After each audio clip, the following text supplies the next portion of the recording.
On va maintenant aller faire un tour à Montpellier où vit Rémi Gaillard. On a beaucoup parlé de lui cette semaine à cause de cette vidéo.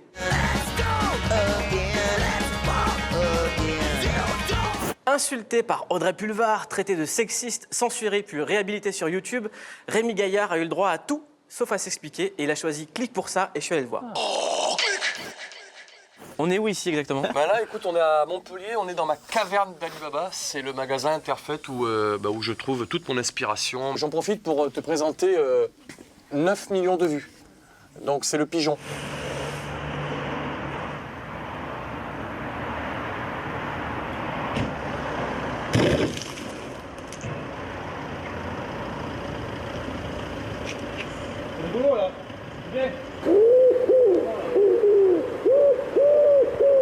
Alors les pigeons, à ce jour, m'ont toujours pas emmerdé.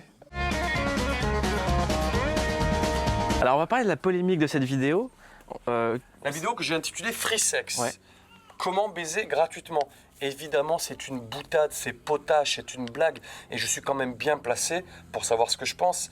Et ce que je pense et ce que j'ai fait, c'est de l'humour et c'est tout. Et c'est vrai que la polémique qu'il y a eu derrière, ça m'a fait sourire. Et puis en même temps, je me suis dit, quand même, qu'est-ce qu'ils sont cons. Est-ce que tu la trouves drôle, toi, ta vidéo?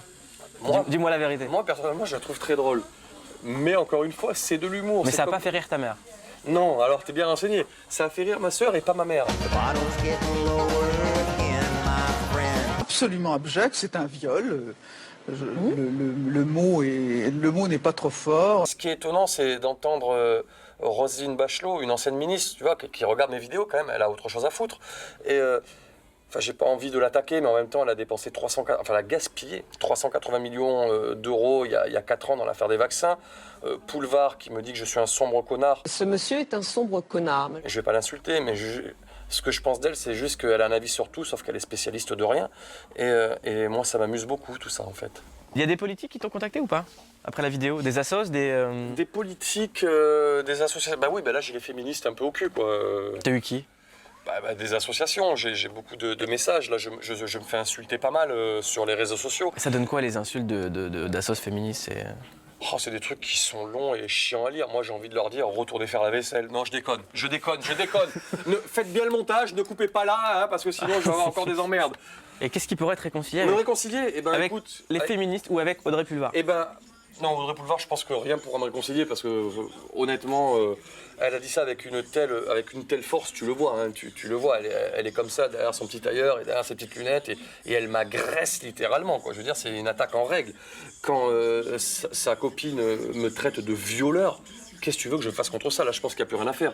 Alors, je me suis posé la question ce matin, est-ce que je les attaque pour diffamation? Je ne l'ai jamais fait parce que je n'ai pas d'avocat, mais je suis prêt à reverser l'amende. Si toutefois il y en a une, je pense que j'ai des chances de gagner quand même, parce que je ne suis pas un violeur et je ne suis pas non plus un sombre connard. Reverser tout ça pour une association contre les viols. Et un viol, c'est quand même autre chose que ce que j'ai fait. Alors, ma vidéo, évidemment, elle est peut-être pas de très bon goût, c'est peut-être pas la meilleure inspiration que j'ai eue en 10 ans, ça je veux bien l'admettre, mais ça reste de l'humour. Après, contre les féministes qui sont mitigées, j'ai envie de leur dire honnêtement, si j'ai pu vous choquer, je vous adresse mes plus plates excuses, parce que ce n'était pas mon intention. Mon intention était de faire rire, c'est tout. Et je vous embrasse si vous l'acceptez. Voilà.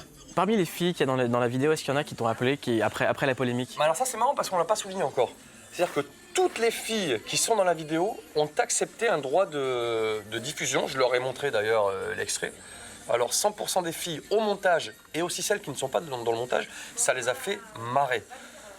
Donc j'ai envie de dire aux gens qui m'attaquent et aux groupes qui m'attaquent, soit des hommes ou des femmes, parce qu'il n'y a pas que des femmes qui m'attaquent, les gars, est-ce que vous ne pouvez pas respecter au moins ces femmes-là et leur laisser le droit d'utiliser leur image comme elles l'entendent et de respecter aussi leur façon de penser, parce qu'il n'y a pas le monopole de la pensée. J'ai l'impression, quand tu écoutes une partie des féministes, qu'elles ont le monopole de la pensée et que si tu ne penses pas comme elles, forcément, tu es un gros con. Avant de m'emmerder, moi, regardez un petit peu ce qu'on vous propose tout le temps à la télévision. Et le Bachelor, mais il y a aussi ces clips américains où on claque le cul des jolies filles. Et ce qui m'amuse, finalement, c'est que tous ces commentaires, j'ai l'impression que les gens embrassent une cause pour exister aujourd'hui. Et c'est la course au j'aime, la course au like. J'ai fait un blog sur sa vidéo. Est-ce que je vais être relayé, partagé, aimé? Est-ce que je vais être aimé? Voilà, finalement. Donc moi, en ce moment, je ne suis pas vraiment aimé par une certaine communauté, mais c'est pas grave. Donc en fait, la plupart des gens recherchent l'amour en répandant la haine sur les réseaux sociaux. Waouh, c'est beau ce que tu viens de dire. Ça va? Ouais, ça va bien. Qu'est-ce qui t'arrive? Pourquoi tu restes derrière? Bah je sais pas, qu'est-ce qui... Ah mais non. Il est relou.